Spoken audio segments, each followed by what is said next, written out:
ناظرین، کراچی میں منظر عام پر آنے والا وہ کیس جس نے اس پورے شہر ہی نہیں بلکہ پورے ملک کو رنجیدہ کر دیا ہے۔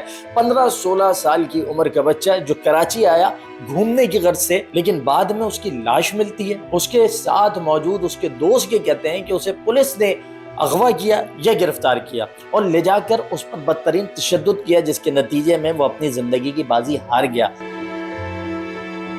اور وہ معصوم بچہ جب ویڈیو بنا رہا تو ان ظالم پولیس والوں کی پتہ نہیں کہاں سے نظر پڑی، اور وہ اس معصوم بچے کو کیا انٹینشن تھی اللہ بہتر جانتا ہے، اس کو پکڑا۔ اور جب یہ 3 ساتھی اور بھی تھے، انہوں نے شور شرابہ کیا تو ان کو بھی پکڑا، سول ڈریس میں بغیر وردی میں، اور ان کو پولیس موبائل میں ڈال کے آنکھوں پہ پٹیاں باندھ کے ہاتھ پیر پیچھے باندھ کے سارا دن موبائل میں ان کو گھماتے رہے۔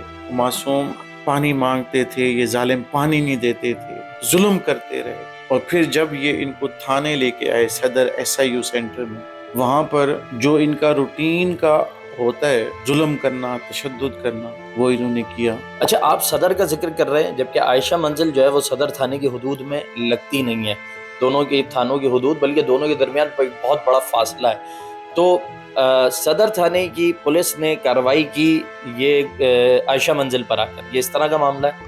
جی بالکل۔ اور پھر 3 بچوں کو الگ کر دیا، معصوم عرفان کو الگ کر دیا، اور جو وہ 3 معصوم بچے تھے وہ ان کو کہتے رہے خدا را ظالمو، یہ تو مہمان ہے، یہ تو اب بھی آیا ہے کراچی، زندگی میں پہلی دفعہ کراچی آیا ہے، حالات کا مارا ہوا ہے، سیلاب کا مارا ہوا ہے، سیلاب میں ڈوبا ہوا بچہ ہے، اور ان ظالموں کو ذرا بھی رحم نہیں آیا۔ یہ شراب کے نشے میں اتنے دھت تھے کہ ان کو یہ پتہ ہی نہیں چل رہا تھا کہ یہ انسان کو مار رہے ہیں یا جانور کو مار رہے ہیں۔ اور جب وہ بچہ ان کے ظلم نہ سہ سکا اور وہ فرش پہ تڑپ رہا تھا، تو یہ ان باقی ساتھیوں کو لے کے گئے کہ جی دیکھو اس کو مرگی پڑتی ہے، اچھا، یہ مکر مار رہا ہے۔ وہ بچے کہتے ہیں کہ وہ آخری الفاظ تھے اس معصوم کے جس نے وہ نکالا، پانی پانی پانی، پانی دیا۔ جنہوں نے کربلا کی یاد دلا دی، یزیدیت کی انتہا کر دی۔ اور پھر جب وہ شہید ہو گیا، اللہ کو پیارا ہو گیا، اس کی لاش کی بے حرمتی کرتے رہے کہ یہ مکر مار رہا ہے، ٹھڈے مارتے رہے، لاتے مارتے رہے، ڈنڈے مارتے رہے۔ یہ اس کے 3 ساتھی بتا رہے ہیں جو آنکھوں کے سامنے دیکھ رہے ہیں۔ پہلے تو 24 گھنٹے 30 گھنٹے یہ تو خود مینج کرتے رہے کہ اب اس لاش کو کہاں کریں، کیا روڈ پہ جا کے پھینک دیں، کسی کچرے میں جا کے پھینک دیں، کہاں پھینکیں۔ جب ان سے مینج نہیں ہو سکا تو پھر یہ جا کے ہسپتال میں پھینک، اور جب ہسپتال میں معصوم بچے کے لاش کو ڈاکٹروں نے دیکھا تو ان کے روح کانپ گئے کہ ظالموں یہ کیا ظلم کیا گیا، ہم تو ایسے پوسٹ مارٹم ہی نہیں کریں۔ پولیس نے کہا کہ بچے کو دل کا دورہ پڑا تھا۔ ہمیں کل رات کو ہی پوسٹ مارٹم رپورٹ ملی ہے جی، اس میں بالکل کلیئر ڈاکٹروں نے لکھا ہے کہ اس کے اوپر تشدد ہوا ہے۔ ہاتھ جوڑ کے ان سے یہی تو پوچھ رہے ہیں کہ ظالمو وجہ کیا تھی، وجہ تو بتا دو۔ اور وہ بچہ بھی یہی گڑگڑاتا رہا کہ ظالمو میں تو پہلی دفعہ زندگی میں کراچی آیا ہوں، میرا قصور تو بتا۔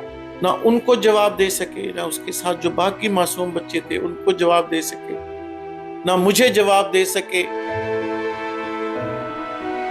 تو مطالبہ رکھیں گے سامنے، ایک کراچی والا، ایک پاکستان کا شہری ہونے کے ناطے۔ بچے کا والد، والدہ، باقی رشتہ دار تو چھوڑیں، اس وقت پورا شہر، پورا گاؤں، ہمارا پورا ڈسٹرکٹ سوگ میں ہے، وہ سب یہی مطالبہ کر رہے ہیں چیئرمین بلاول صاحب سے، IG سندھ غلام نبی میمن صاحب سے، chief justice Sindh high court سے، چیف جسٹس پاکستان سے، کہ خدا را انصاف دلاؤ، انصاف دلاؤ، انصاف دلاؤ۔